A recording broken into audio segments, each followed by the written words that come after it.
Hello everyone, it's Anika. Welcome back to my channel. Today in this video, I'm going to teach you how to make this watercolor card. By the time this video is over, you'll be able to actually create this cornflower flower all by yourself with your paintbrush and some watercolors. And I know you can do this because I just learned this in one night. If I can do it, you can do it. So let's go ahead and get started. So the first thing I'm going to do is put down my sentiment because the watercolors are going to overlap on top of the sentiment. So I'm using VersaFine Black Onyx ink. The stamp that I'm using, I don't know the name of it anymore because it's in my stash and it was not labeled. But I do like the blending of the capital letter font and the brush script cursive font together, and I think it's gonna say hello daughter. Now I took a course from online card classes that's hosted by Jennifer McGuire and Kay Warner, and one of the courses I took is called Watercolor for Card Makers Intermediate Techniques. And in this course, Yana, and I'm going to post her name because I cannot pronounce it, she taught a lesson, or she did a video on how to create this cornflower. And I thought it was very simple, very basic, but yet very powerful and very doable. It was something that when I took my paintbrush and I did what she said, I was able to do it. And I don't know about you, but as a crafter, that's very important that if I look at a video, I'm able to recreate what that video is teaching me. So the first thing I'm going to do is I'm going to actually get some pigment onto this plastic. And I'm using my Kuretake 36 pan watercolors. And that plastic is the top of the plastic in the box that it comes in.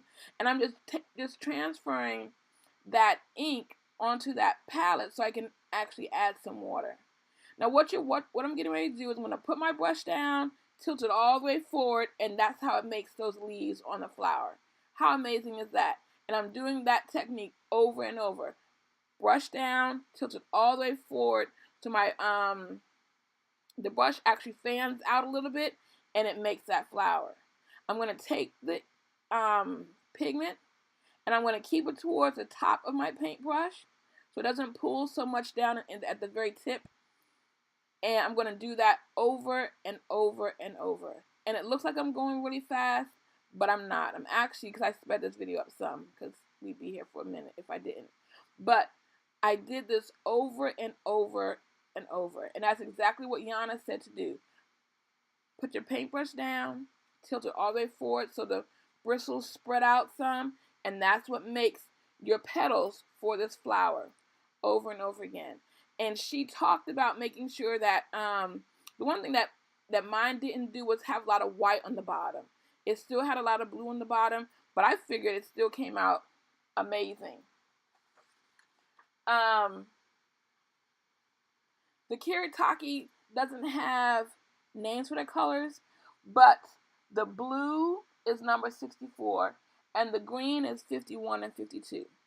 And now once those flowers have dried, I'm going to come back and add in the stems.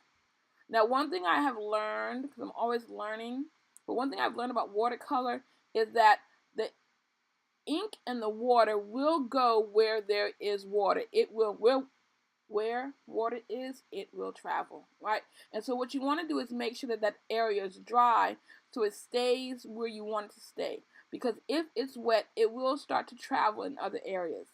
So be mindful of that when you create this card. Let it dry for a few minutes. That way, that green won't extend any further than you want it to extend. Okay? So here I am showing you the flowers. And now I said, okay, well, what if I just use the very tip top of my brush? And now I'm going to make these mini flowers with the same technique, just laying down that tip.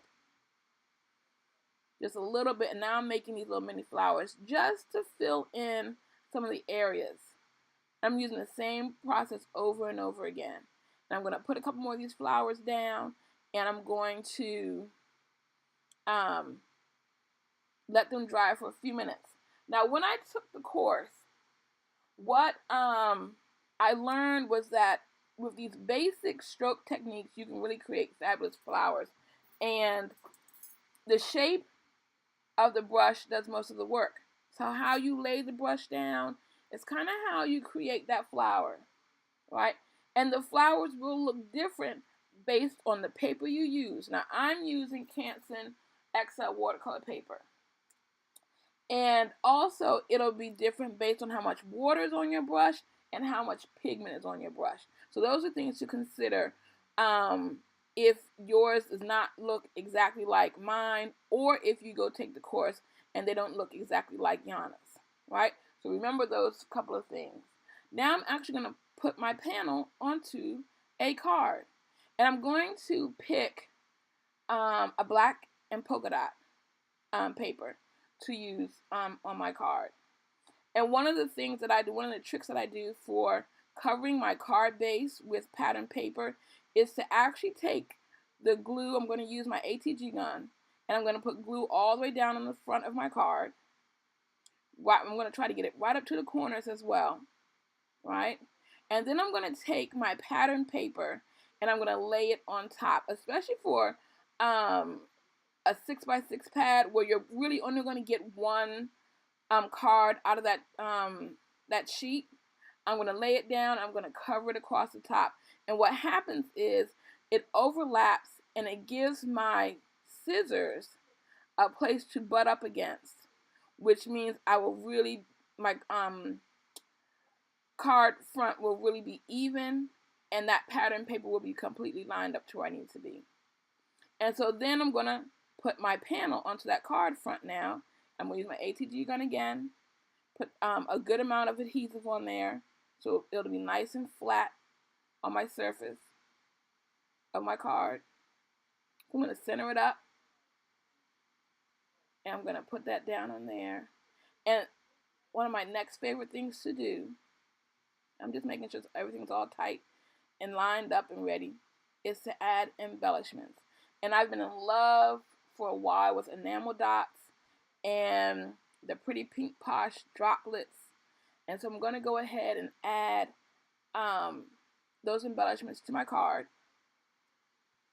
And when I put the what is it called, the pretty pink posh droplets on there, I'm going to use my Nouveau, what's it called? Where did it go? My Nouveau glue. I can't think of the name of it, but you see it in my hand right there. And I'm going to use my jewel picker. My jewel picker is like amazing. There it is rolling around. It has a little sticky green top, and it allows you to pick up little tiny embellishments, especially if you're using sequins or you're using seed beads or whatever it is that you're using to enhance your project. All right, there you have it. Our card is complete.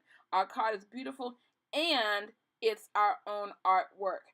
If you enjoyed this video, please go ahead and give it a thumbs up. Go ahead and subscribe to my channel if you haven't already. Hit that notification button, because then, of course, you'll get a ding every time I create a new video. I hope you enjoyed it. I hope you guys come back soon, and I will see you in the next video.